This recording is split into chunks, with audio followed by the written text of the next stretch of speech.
Assalamualaikum warahmatullahi wabarakatuh. Bismillahirrahmanirrahim. Alhamdulillahirrabbilalamin. Assalatu wassalamu ala asrofil anbiya'i wal mursalin wa ala alihi wa sahbihi ajma'in. Amma ba'du.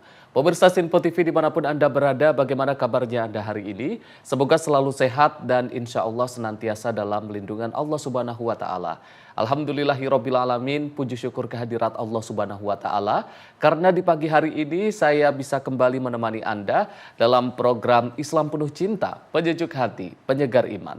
Salawat beserta salam semoga tetap tercurah limpahkan kepada junjungan kita Nabi wa Rasulana Muhammad Sallallahu Alaihi Wasallam yang kita nantikan syafaatnya kelak di yaumil qiyamah, dan semoga kita termasuk ke dalam umatnya yang senantiasa istiqomah dalam menjalankan sunnah-sunnahnya.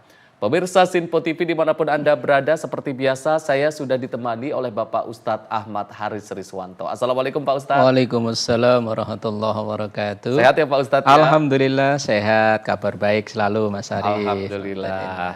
Pak Ustadz, hari ini kita akan membahas tema terkait dengan ujian pasti datang. Kita akan bahas dalam Islam Penuh Cinta, penyejuk hati, penyegar iman. Pemirsa, tidak ada manusia yang tidak diuji oleh Allah Subhanahu wa Ta'ala. Namun Allah menguji manusia ini bukan karena tidak sayang atau apa, tapi untuk mengangkat derajatnya. Tinggal kita bagaimana menyikapinya. Lalu inilah yang akan kita bahas pada pagi hari ini, yakni ujian pasti datang. Yang akan langsung dijelaskan oleh Bapak Ustadz Ahmad Haris Riswanto. Kami persilahkan Pak Ustadz. Assalamualaikum warahmatullahi wabarakatuh. Waalaikumsalam warahmatullahi wabarakatuh. Alhamdulillahi rabbil alamin. Wassalatu wassalamu ala sayyidina wa maulana Muhammadin wa ala alihi wa ashabihi ajma'in, amma ba'du. Saudaraku pemirsa Sinpo TV dimanapun berada, juga Mas Arif, semoga Allah mengaruniakan kekuatan zahir dan batin untuk kita menjalani rangkaian perjalanan kehidupan kita ini.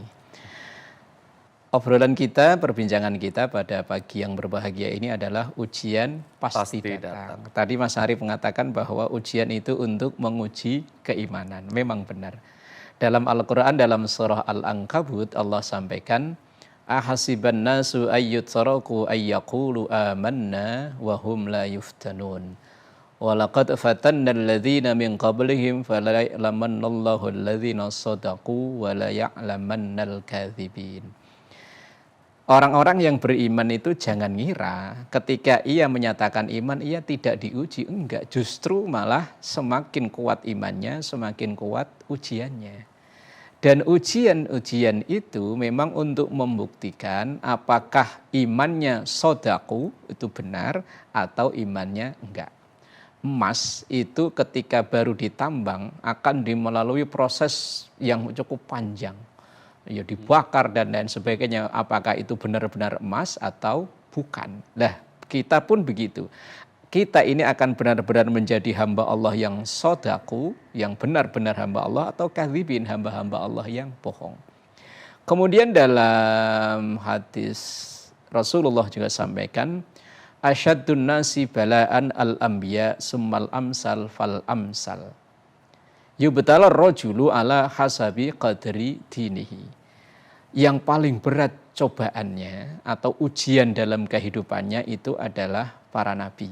Kemudian level di bawahnya, dan ujian itu yubtalar rajulu ala hasabi qadri dinihi. Ujian seseorang itu disesuaikan dengan tingkat level beragamanya.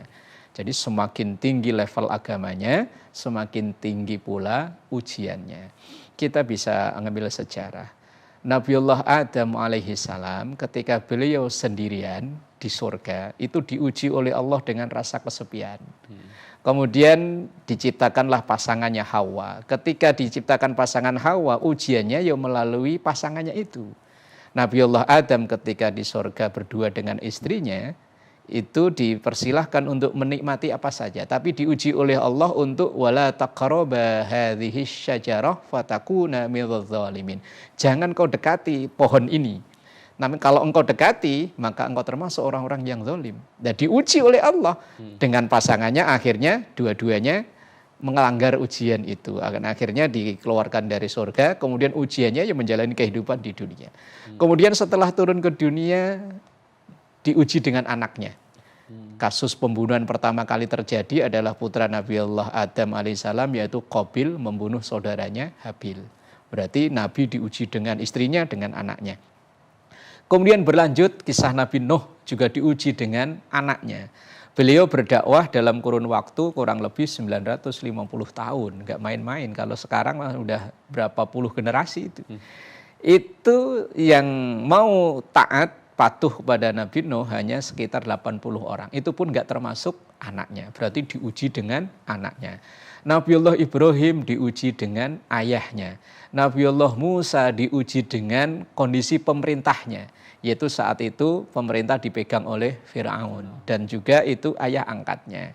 Ada Nabi Ayub yang awalnya seorang yang kaya dengan keluarga yang hidup bahagia sejahtera, diuji oleh Allah semuanya habis, semua hartanya benda habis, diuji dengan kekayaannya habis, kemudian diuji dengan kesehatan.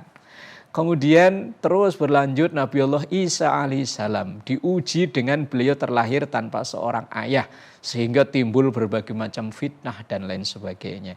Dan Rasulullah Shallallahu Alaihi Wasallam pun diuji dengan keluarganya, dengan lingkungannya dan lain sebagainya sehingga beliau terpaksa untuk hijrah. Ini deretan kisah para nabi yang mengalami atau yang diuji oleh Allah. Tadi saya sampaikan hadis Rasulullah riwayat At-Tirmidzi, asyaddun nas bala'an al-anbiya. Ujian yang paling berat itu yang dialami oleh para nabi. Kemudian level seterusnya dan seterusnya. Dan ujian itu disesuaikan dengan tingkat level beragamanya. Nah, kemudian kita yang menjalani kehidupan saat ini, ujian kita itu ya nggak jauh-jauh seperti apa yang digambarkan oleh Allah melalui para nabinya itu tadi. Ada orang yang diuji ekonominya baik-baik saja, aman, karirnya bagus, tapi kadang diuji dengan istrinya. Ada yang dia dan istrinya baik, tapi diuji dengan anaknya. Ada yang dia baik, istrinya baik, anaknya baik, kadang diuji dengan ekonomi dan kesehatannya. Ada yang semuanya baik, tapi diuji dengan kondisi keluarga besarnya. Dianya baik, istrinya baik, anaknya baik, tapi keluarga besarnya, entah paman dan lain sebagainya. Dan ujian yang kita alami itu ya nggak jauh berbeda dengan yang dialami oleh para nabi dan rasul itu. Tinggal bagaimana kita menyikapi ujian itu. Selama kita masih menjalani proses sebagai hamba Allah ini, ujian itu ya ibarat kita lagi menempuh pendidikan. Semakin tinggi level pendidikannya tentu ya semakin sulit atau semakin berat ujiannya. Dan gini Mas Arief, kita wajib harus tahu bahwa setiap yang menimpa kita itu belum tentu ujian. Ada kalanya ketika orang tertimpa sesuatu problem itu ada kalanya ujian. Ada kalanya teguran, ada kalanya memang itu azab. Nah, itu DP nanti cashnya nanti di akhirat. Ada kalanya ujian. Itu apabila sesuatu menimpa kepada orang-orang yang beriman tadi, yang di ayat yang saya bacakan tadi, akhasiban nasu ayyutraku ayyaqulu amanna wa hum la yuftanun. Seperti yang dialami Nabiullah Adam dengan rangkaiannya tadi, dialami oleh Nabiullah Nuh, dialami Nabiullah Ayub, Nabiullah Yusuf, justru mulai dari anak-anak sudah mengalami ujian hidup yang luar biasa. Lah, ini menimpa orang-orang baik, menimpa orang-orang yang patuh dan taat pada Allah, itu yang benar disebut dengan ujian. Tapi kadang kalanya problem itu dialami oleh orang yang kanan kiri oke. Maksudnya kanan kiri oke itu di satu waktu dia ketaatannya ya bagus, tapi maksiatnya ya rajin. Kalau boleh ada iklan itu katanya STMJ, sholat terus maksiat ya jalan. Ini kalau seandainya ia tertimpa problem dalam kehidupannya itu teguran. Ditegur oleh Allah biar maksiatnya itu dikurangi atau bahkan kalau bisa ya ditinggalkan. Nah, tinggal kita ini berada di posisi yang mana. Atau kemudian yang ketiga bisa jadi itu azab, siksa Allah.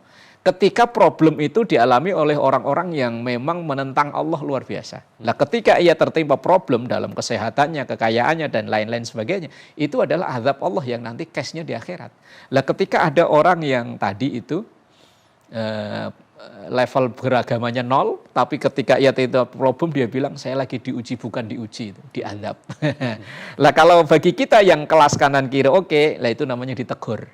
Lah ketika bagi orang-orang yang keimanannya baik, dari sisi ritual baik, dari sisi sosial baik, tapi ia sering tertimpa musibah bahkan beruntun seperti yang dialami oleh, kalau kita baca kisah Nabiullah Yusuf itu kan mulai dari beliau masih usia anak-anak udah ditipu daya sama saudaranya, dilemparkan ke sumur.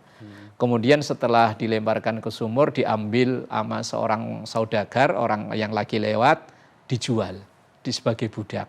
Ketika sudah dijual, dibeli oleh salah seorang pejabat, begitu udah mulai beranjak dewasa, akhirnya dalam tanda kutip disenangi oleh istri majikannya itu, akhirnya dituduh berzina, akhirnya dipenjara. Jadi ini kan rangkaian ujian kehidupan yang begitu luar biasa. Tetapi ini yang dialami oleh orang-orang baik, dan suatu saat nanti dari berbagai macam ujian itu akan membentuk pribadi yang lebih kuat. Rasulullah Shallallahu Alaihi Wasallam ujiannya mulai dari dalam kandungan sang ayah sudah tidak ada. Umur 6 tahun ibunya nggak ada. Kemudian diasuh oleh kakek. Kakek baru ngasuh kurang lebih 2 tahun meninggal. Ganti paman. Terus berpindah mulai dari kecil udah ikut bekerja keras dan lain sebagainya. Ini ujian yang terus dialami, tapi ini adalah proses pembentukan untuk membangun keimanan yang lebih kuat, untuk membangun pribadi yang lebih kuat. Seseorang yang dalam kesehariannya dari usia muda sering tertimpa problem dan masalah, maka ia akan menjadi pribadi yang lebih kuat. Suatu saat kok ketimpa problem, udah biasa, udah sering. Wallahu a'lam bishawab. Masya Allah. Nanti kita akan lanjutkan lagi Pak Ustadz terkait dengan materi ujian pasti datang ini. Pemirsa jangan kemana-mana, usai jeda kita akan kembali lagi. Tetaplah bersama kami di Islam Penuh Cinta, penyejuk hati, penuh kasih.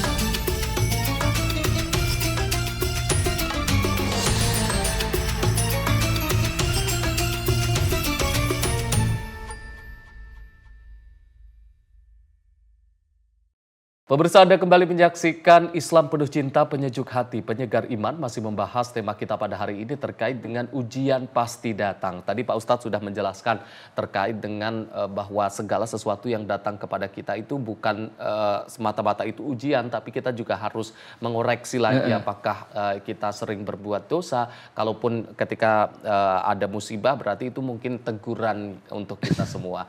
Pak Ustadz, mungkin kalau kita sebagai seorang muslim ketika menghadapi ujian mungkin Pak Ustadz, kadang kita merasa lelah ini Pak Ustadz. Ini kenapa sih kok ujian ini selalu datang bertubi-tubi? Ini bagaimana Pak Ustadz kita menyikapinya Pak Ustadz? Baik, saudaraku pemirsa Sinpo TV dimanapun berada, juga Mas Arief, memang terkadang ketika kita menghadapi problem yang kayaknya kok bertubi-tubi, nggak ada berhenti-berhentinya, satu belum selesai datang lagi. Satu belum selesai, baru selesai, datang lagi. Dan itulah memang kita. Kita ini dalam menjalani kehidupan itu kan hanya penyelesaian dari problem satu ke problem berikutnya. Penyelesaian dari masalah satu ke masalah berikutnya. Dan masalah itu nggak akan selesai sampai nanti kita sudah divonis surga atau neraka. Itu baru selesai. Ketika manusia baru terlahir, dia akan bagaimana problemnya, bagaimana dia akan bisa beradaptasi dengan kehidupan bumi kan. Ya menangis, ia pengen bisa, kalau masih anak-anak pengen bisa tengkurup, itu kan problem juga. Nanti ketika udah masuk usia pendidikan, problem dengan pendidikannya. Pendidikan selesai, problem dengan pekerjaannya. Ketika bekerja sudah tapi pasangan hidup belum ada, problem dengan nyari pasangan. Ketika pasangan sudah ada, problem dengan anak. Seperti yang dialami oleh Nabiullah Adam tadilah. Ketika sudah punya anak, ya problem dengan anaknya. Ketika dia berharap ketika nanti anak sudah bekerja semua, udah menikah semua, apakah problem selesai? Enggak. Ganti problem dengan kesehatannya. Apakah nanti ketika dia sudah meninggal, apakah problem selesai? Ya enggak. Akan berganti dengan problem kehidupan di akhirat. Apakah alam kuburnya menjadi raudhah min riyadil jannah, atau khufrah min ghufarin niron, atau yang berikutnya apakah vonisnya surga atau neraka. Jadi kita menjalani fase-fase kehidupan ini adalah penyelesaian dari masalah satu ke masalah berikutnya. Lah kalau orang putus asa, kita dilarang oleh Allah, diomelin sama Allah, bahasa kita wala tayasu mir rauhillah, jangan berputus asa dari apa yang dikehendaki oleh Allah Subhanahu wa taala. Lalu bagaimana cara kita menyikapi ujian dunia ini yang seakan-akan tadi itu silih berganti terus saja? Tentu yang pertama sabar. Bahwa apa yang terjadi, yang dikehendaki oleh Allah saat ini, itulah yang terbaik buat kita. Ada satu ayat dalam Al-Quran, asa an takrahu syai'aw wa huwa khairul lakum. Bisa jadi sesuatu yang kita anggap tidak baik. Hari ini misalnya kita lagi kurang sehat, kita menganggapnya tidak baik. Tapi bisa jadi itu adalah yang terbaik buat kita. Mungkin kita mau diistirahatkan oleh Allah. Mungkin kita mau dihindarkan dari musibah yang lebih besar daripada sakit hari itu. Maka kita menghadapi sesuatu itu dengan sabar itu. Dalam hadis Rasulullah SAW sampaikan, ajaban li amril mu'min, bahwa luar biasa apa yang dialami oleh seorang yang beriman. Dalam potongan hadisnya kemudian disampaikan, wa in kana lahu dharra sabara. Kalau dia lagi dalam keadaan kesempitan, lagi dalam keadaan problem yang terus bertubi-tubi, sabara, iya sabar. Sabar itu bukan berarti kok diam saja menunggu apa yang enggak. Sabar ya tetap sabar, tapi tetap ikhtiar untuk mencari solusi dari problem yang dia hadapi. Kemudian yang kedua, tawakal. Orang yang benar-benar tawakal, dalam hadis Rasulullah SAW itu diibaratkan seperti orang yang berangkat, seperti burung yang berangkat pagi hari dalam keadaan perut kosong dan sore hari pulang dalam keadaan perut kenyang. Artinya orang yang benar-benar berpasrah kepada Allah. Mungkin di episode atau di pertemuan sebelumnya saya pernah menyampaikan, seseorang yang berada di puncak kepasrahan kepada Allah itu akan ada solusi dari Allah. Wa may yatawakkal 'ala Allah, siapa orang yang bertawakal 'ala Allah fahuwa hasbuh, maka Allah yang akan mencukupi dari permasalahan yang dihadapi. Kemudian husnudzon, berprasangka baik bahwa yang kita alami saat inilah yang terbaik buat kita. Mungkin nggak sesuai dengan harapan kita, nggak sesuai dengan keinginan kita, tapi itulah yang terbaik. Kemudian ridho, doa. Kita ridho karena dalam satu hadis juga Rasulullah sampaikan bahwa seorang yang ridho, faman rodiya wallahu ridho, waman sahito falahu suhtu. Orang yang ridho dengan ketentuan Allah termasuk ujian yang ia alami, maka Allah akan ridho padanya. Tapi ketika orang itu tidak ridho, tidak terima, bahkan menyalahkan Allah, menyalahkan orang lain, itu seakan-akan dia tidak menerima ketentuan Allah. Lah orang seperti ini ya kemurkaan Allah yang akan dia dapat. Lah kemudian agar kita bisa sabar, bisa tawakal, bisa husnudzon, ridho dan lain sebagainya itu, kita makanya harus terus belajar memaknai ujian. Tadi Mas Arief di awal-awal menyatakan bahwa ujian itu menguji keimanan kita. Ibarat satu atlet itu akan layak dipertandingkan kalau sudah melalui rangkaian pelatihan dan ujian. Kalau belum, ya belum layak. Begitupun dalam kehidupan kita. Kemudian untuk menjadikan tanda sayangnya Allah Subhanahu wa ta'ala. Logikanya begini, kita kalau sayang sama anak, itu kadang ya kita cubit. Ya. Anak kadang ketika kita minta malah kita tunda-tunda. Sayangnya anak nggak harus apa yang kita diminta oleh anak, kemudian kita kabulkan. Sayang kita kepada anak bukan berarti apapun yang diharapkan oleh anak langsung kita kasih, enggak kan. Kadang anak kita usia mungkin 10 tahun, 12 tahun kok minta dibeliin motor. Bukan kita enggak sayang, tapi nanti dulu. Ibarat kita sekarang lagi diuji dengan ekonomi, kok minta lepas. Ya mungkin Allah masih pengen mendengarkan keluh kesah kita, tadarruk kita kepada Allah. Kemudian untuk meningkatkan level kita. Nah, seperti orang sekolah, kalau mau naik level tentu harus melewati serangkaian ujian. Dan juga kalau seandainya yang menimpa kita itu adalah teguran tadi, berarti ada peluang untuk bertaubat. Nah itu adalah bentuk atau kita memaknai ujian agar kita bisa sabar, tawakal dan lain sebagainya. Kira-kira begitu Mas. Wallahu a'lam. Wallahu a'lam bishawab. Baik. Pak Ustadz, kalau misalkan kita melihat ujian, apakah memang segala sesuatu yang berhubungan dengan kesusahan atau memang sesuatu yang memudahkan atau kelimpahan rezeki itu juga bentuk ujian, Pak Ustadz? Ya, saudaraku pemirsa Sinpo TV juga Mas Arief, apakah ujian itu hanya berupa kesulitan kan gitu ya? Nah, lalu kemudahan itu apakah ujian apa enggak kan gitu ya? Kita tengok dalam Al-Quran, sesuatu yang diabadikan dalam Al-Quran itu ucapannya Nabiullah Sulaiman alaihissalam. Semua tahu kan Nabiullah Sulaiman itu kayaknya hidupnya paling nyaman ya di antara para nabi ya. Seorang raja, punya istri ratu, kalau sudah tentu kalau raja ya kekayaannya melimpah ruah, punya pasukan bukan hanya dari bangsa manusia tapi dari bangsa jin, hewan, beliau pun bisa berkomunikasi dengan binatang. Kayaknya Nabiullah Sulaiman kok hidupnya paling nyaman ya. Perkataan Nabiullah Sulaiman yang diabadikan oleh Quran begini, hadza min fadli rabbi. Ini adalah karunia Allah kepadaku. Liyabluwani aashkuru am akfur. Apakah ini untuk menguji aku, apakah aku termasuk orang yang bersyukur atau orang yang kufur?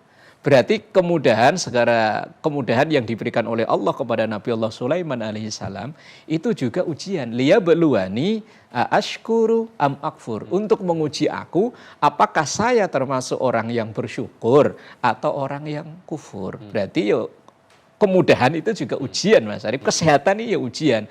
Karir yang berjalan mulus ya ujian. Bahkan ada kisah sahabat Nabi yang lolos ketika diuji dalam kemiskinan tapi gagal ketika diuji dalam kekayaan, yaitu sahabat Sa'labah. Sa'labah itu saat lagi miskin begitu dekatnya dengan Rasulullah, dengan Allah dan Rasulnya. Satu hari karena mungkin ia lelah dengan kemiskinannya, meminta pada Rasulullah untuk didoakan menjadi orang yang berkecukupan. Awalnya Rasulullah menolak, kamu sudah bagus seperti ini. Tapi karena berkali-kali meminta, akhirnya dikabul oleh Allah, yaitu dengan dikasih modal oleh sahabat Ali, wallahu alam dalam satu riwayat, dengan sepasang ekor kambing. Dari 2 ekor kambing inilah kemudian beranak, akhirnya jadilah hidupnya berkecukupan. Ketika hidupnya berkecukupan, mulai sibuk dengan mengurus peternakan itu, ia mulai menjauh dari Allah dan Rasulnya. Salat berjamaah mulai sering telat datang, lama-lama malah dia tidak berjamaah karena ngurus peternakannya yang bukan hanya ada di sekitar Madinah, tapi sampai keluar kota Madinah. Kemudian puncak kekufuran dalam tanda kutip ya, bukan kufur akidah tapi kufur nikmat, ketika diminta untuk mengeluarkan zakat dari hartanya itu, saat itu Sa'labah menolak. Sampai Rasulullah wafat itu Sa'labah belum mau membayarkan zakat. Sampai akhirnya ketika Rasulullah wafat, tampuk pimpinan kekhalifahan dipimpin oleh Abu Bakar, ketika Sa'labah mau membayar zakat, Abu Bakar menolak, Rasulullah aja nggak menerima, maka saya nggak mau nerima. Kemudian di saat ganti kepemimpinan dipimpin oleh sahabat Umar, ya sama. Sampai akhirnya Sa'labah ini meninggal pada masa pemerintahan Utsman bin Affan.